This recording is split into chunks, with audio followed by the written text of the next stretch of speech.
وبه نستعين على أمور الدنيا والدين والصلاة والسلام على سيدنا محمد وعلى آله وصحبه أجمعين.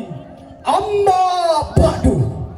Dewan Hakim yang arif dan bijaksana, hadirin pemuda-pemudi harapan bangsa, Najwa Shihab, presenter dari acara populer Mata Najwa, seorang duta baca Indonesia, pernah mengatakan bahwa membaca ialah upaya merengkuh makna, ikhtiar untuk memahami alam semesta. Itulah mengapa buku disebut sebagai jendela dunia yang merangsang pikiran agar terus terbuka. Itulah mengapa buku disebut sebagai jendela dunia yang merangsang pikiran agar terus terbuka. Hal ini didukung oleh Joseph Brodsky, seorang penyair pemenang penghargaan Nobel Sastra tahun 1987. Menurutnya, ada hal kejahatan yang lebih kejam daripada membakar buku, yaitu tidak membacanya. Dua ungkapan tersebut, hadirin, mengisyarahkan kepada kita betapa pentingnya membaca. Selain menambahkan pengetahuan, juga merangsang keterbukaan pikiran. Membaca tak sekedar melihat kata, namun mengambil makna. Semakin banyak literatur yang kita baca, maka semakin kita memahami hal beragam di alam semesta. Sedangkan hadirin, realita yang kita hadapi pada generasi milenial ini, dengan berbagai gadget yang memadai, hobinya posting story sana sini, lebih mengutamakan gengsi daripada fungsi, akhirnya menjadi generasi kurang literasi yang mudah termakan hoaks dan provokasi. Betul hadirin? Sungguh menyesalkan. Oleh sebab itu, jika ingin memiliki generasi bangsa yang maju dan tidak mudah dibohongi, kita harus meningkatkan literasi, mulai membaca buku fiksi dan non-fiksi, menggali potensi diri, meraih prestasi, menjadi pemuda-pemudi yang berkualitas dan cerdas seperti yang dicontohkan baginda Nabi. Maka pada kesempatan kali ini, kami tiga sekawan ingin menyampaikan syarhil Quran yang berjudul Meningkatkan Literasi Demi Terwujudnya Generasi Berprestasi, dengan kajian surah Al-Alaq ayat 1 sampai 5 sebagai berikut. أعوذ بالله من الشيطان الرجيم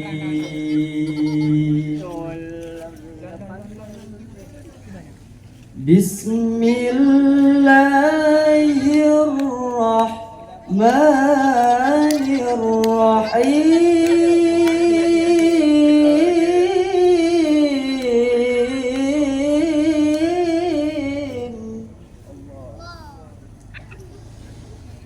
اقرأ باسم ربك الذي خلق خلق الإنسان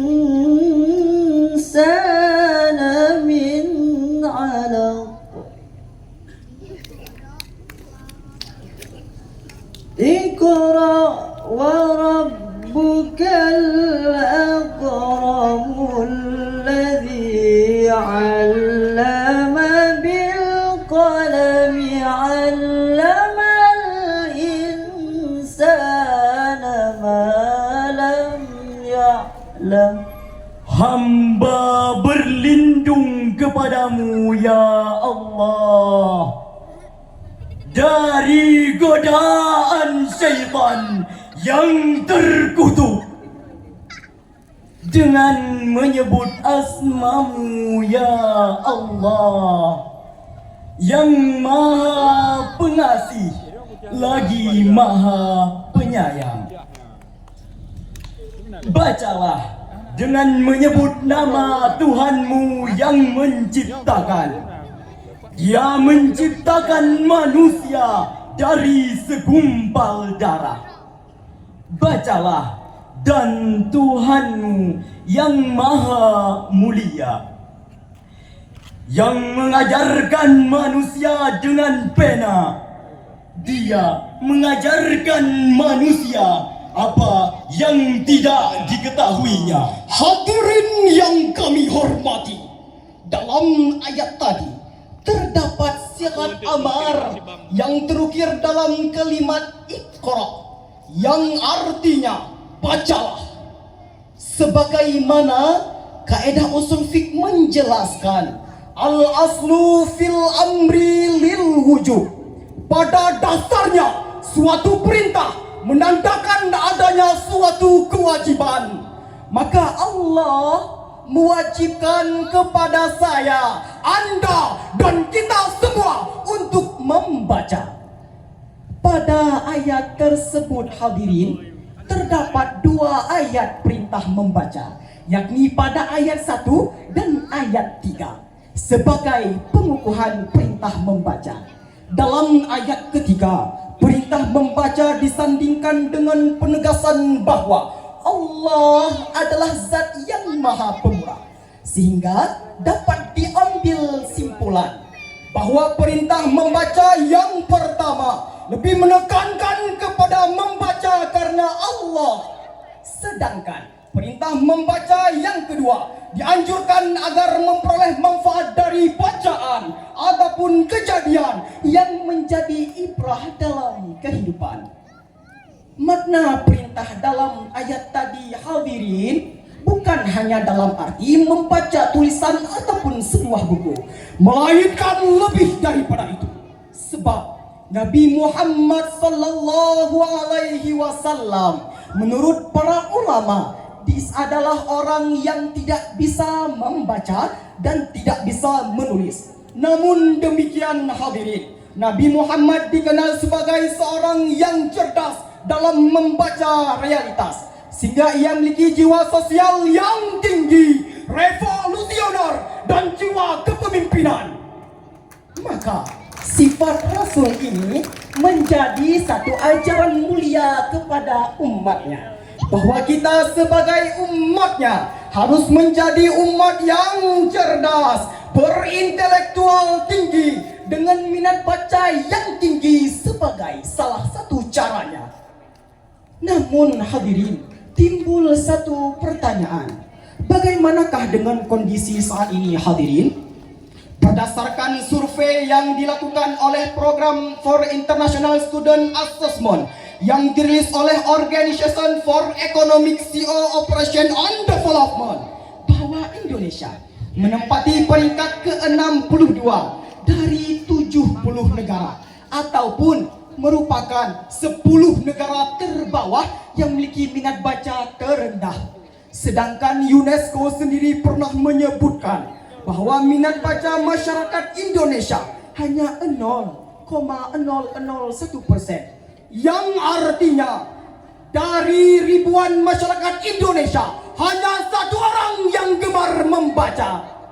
Padahal hadirin, Indonesia memiliki perpustakaan nasional yang memiliki 24 lantai, yang menjadikan Perpustakaan Nasional Republik Indonesia sebagai yang tertinggi di dunia. Sungguh sebuah ironi, negara yang memiliki perpustakaan tertinggi di dunia, namun masyarakatnya hanya satu orang per 1000 yang gemar membaca. Hal ini hadirin menunjukkan persoalan literasi masih menjadi hal yang harus dibenahi di Indonesia. Padahal hadirin, buku memegang peranan vital dalam kehidupan manusia. Dan bahkan Abi Quraish Shihab pernah menuturkan, membaca ialah syarat utama guna membangun peradaban. Semakin luas wilayah bacaan, maka semakin luas pula wilayah peradaban. Jika permasalahan ini tidak segera dibenahi, maka pasti, sekali lagi pasti, bangsa ini akan terlena dengan kemudahan teknologi, menjadi generasi minim prestasi, kurang edukasi dan sosialisasi, sangat mudah diprovokasi, bahkan sulit beradaptasi mengikuti arus modernisasi. akhirnya Indonesia menjadi negeri terisolasi. Nauzubillah, summa nauzubillah. Sungguh ini sangat memprihatinkan. Manusia kurang keterampilan literasi, akan tergerus dalam globalisasi. Hanya bangsa memiliki minat baca yang tinggi, yang bisa beradaptasi mengikuti arus modernisasi dan teknologi 5.0 sumber daya manusia yang mumpuni sangat diperlukan di jelang Indonesia Emas pada tahun 2045. Dan sampai saat ini hadirin, Indonesia belum siap untuk itu. Hal tersebut terjadi karena masih sangat rendahnya minat baca di sebagian besar masyarakat kita. Oleh sebab itu, mari tingkatkan semangat membaca, gemakan budayaisasi di samping melek teknologi. Bukan tanpa alasan, hal tersebut menjadi syarat mutlak yang tidak bisa ditawar untuk masa depan umat dan bangsa yang mandiri dan berprestasi.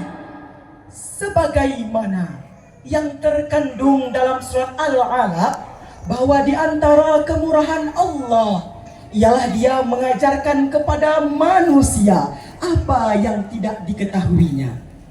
Berarti Allah memuliakan manusia dengan ilmu, dan ilmu merupakan bobot tersendiri yang membedakan antara Adam dan hayawan lainnya. Dan Allah juga menjanjikan kepada manusia bahwa Allah akan meninggikan derajat-derajat orang-orang yang memiliki dan memahami ilmu, sebagaimana yang terkandung dalam surat Al-Mujadalah ayat 11 sebagai berikut. Ya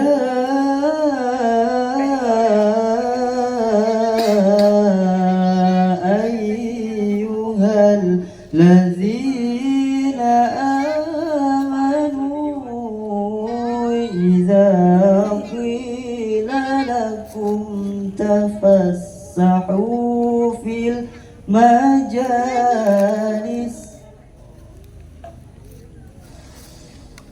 إذا قيل لكم تفسحوا في المجالس فافسحوا يفسح الله لكم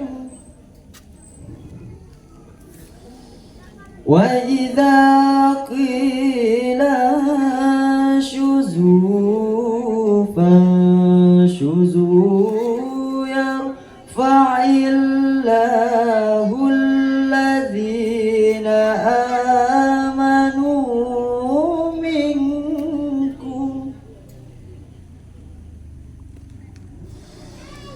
يرفع الله الذين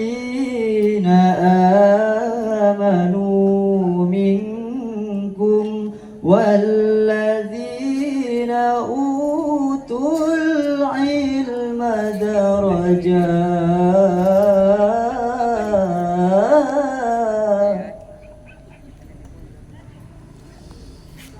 والله بما تعملون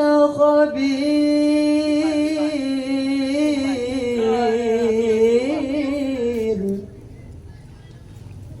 والله بما تعملون خبير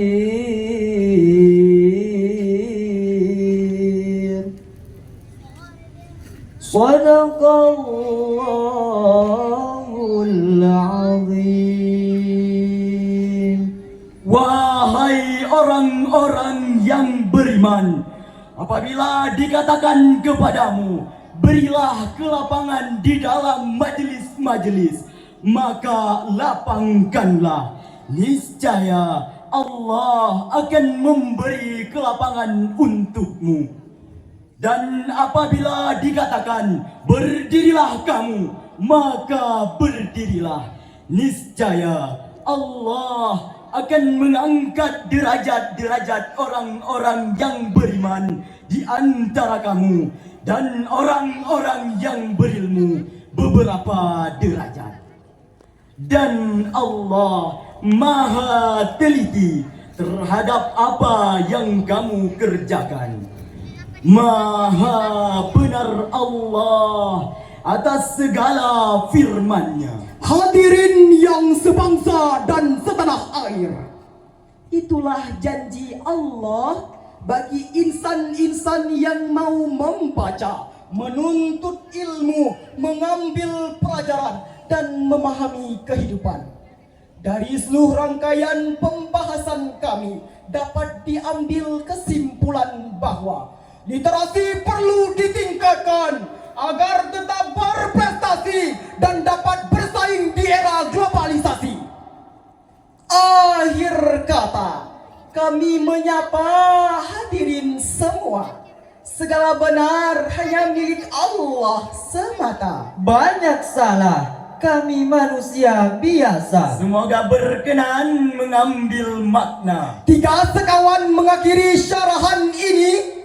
Terima kasih. Sampai jumpa lagi. Wallahul muwafiq ila aqwamit thariqat. Assalamualaikum warahmatullahi wabarakatuh. Waalaikumsalam warahmatullahi wabarakatuh. Dewan Hakim yang kami muliakan, pecinta Syarhil Quran yang kami banggakan, yang barusan tampil merupakan perwakilan utusan dari Kemukiman Tengah. Atas nama Ahmad Lutfi sebagai pensyarah, Khairan Rifki Al-Ghifari sebagai sari tilawah, dan Shimran Malashi sebagai tilawah.